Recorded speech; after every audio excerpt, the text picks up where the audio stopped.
Let's talk about push. See, it depends on the bounce. Then use less force, a softer poke. For a longer ball, extend your poke.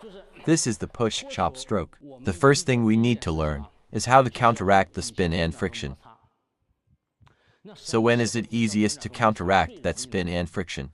Let me show you, for a ball at its dropping point. Even if I apply heavy friction underneath, look.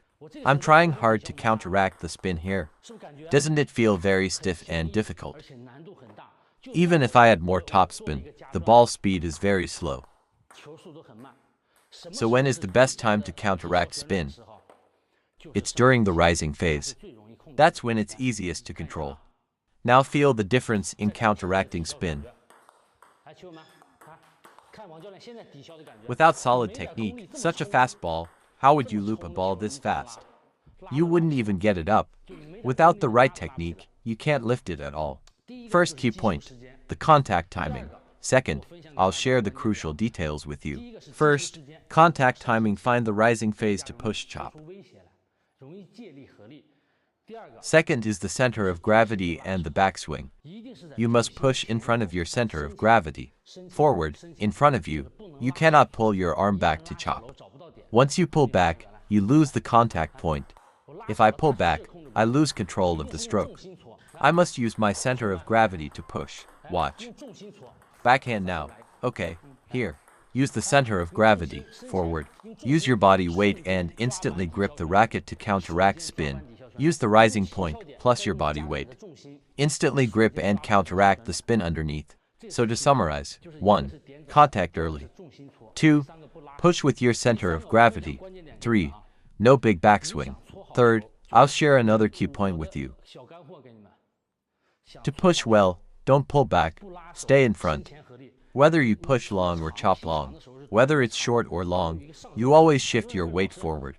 Many students ask me, I understand shifting weight for a short ball. But coach, how do I use energy on a long ball? Watch, I'll show you. For every ball, use a small hop step to position your right foot. After the hop step, find your right foot to chop long. What about for a long ball? Hop step in place to position the right foot. Your contact point is your power transfer point. When your right foot lands, that's when you combine friction and counteract spin. Does that make sense? For every ball, the moment your foot lands is when you counteract the spin. For example, a short forehand. Watch me use my weight. Step forward. The ball is fast and deep. Use your weight. Brace with the elbow. Elbow must be firm. Watch, fast and deep ball, counteracting spin. After your initial adjustment, the second footwork step, it's always 2 steps. The second step, find the ball with your right foot to transfer power. Right foot and racket head. The lower left part of the racket head grips and counteracts spin, transferring power.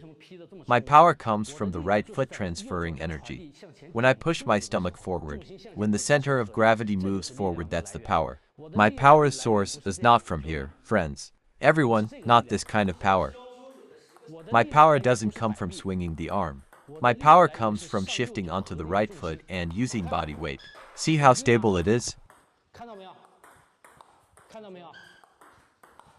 Oops, my hand shook. Do you get the feeling?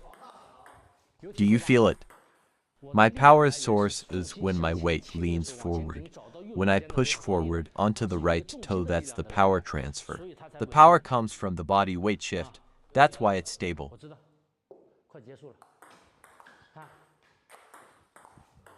This is for the forehand.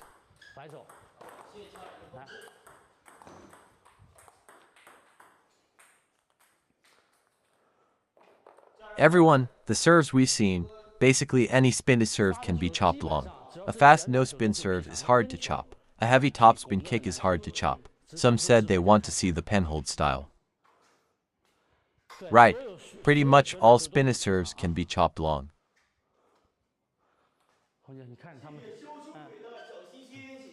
Coach Young, could you also share your thoughts? Everyone has different insights. For Penhold, the key is to drop the racket head down.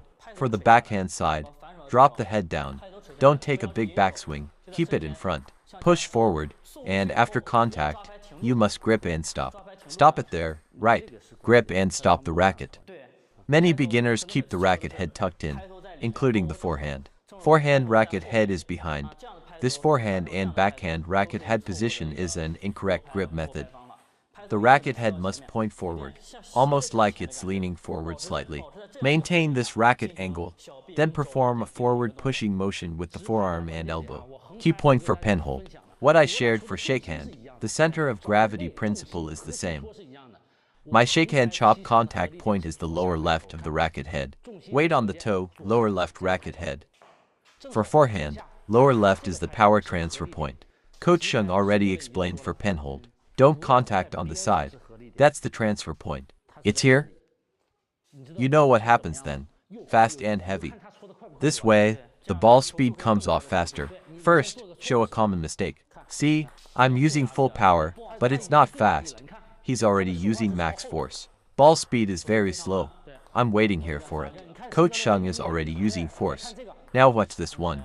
Forward, fast and heavy. Forward. Don't be afraid. Don't fear poking the ball out. If you grip and brush the ball, it won't fly too far off. Brush it, yes. Grip it. My coordinate with the ball's rise. Keep a safe distance from the ball, but not too far. Many players make the distance between hand and ball too long.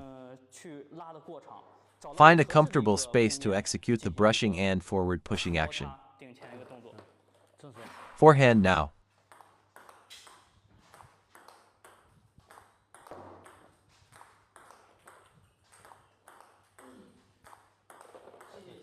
Contact on the right side of your body. You've talked about this before, like if the ball comes to the middle, then the forehand gets cramped, like this. Then you can't generate power.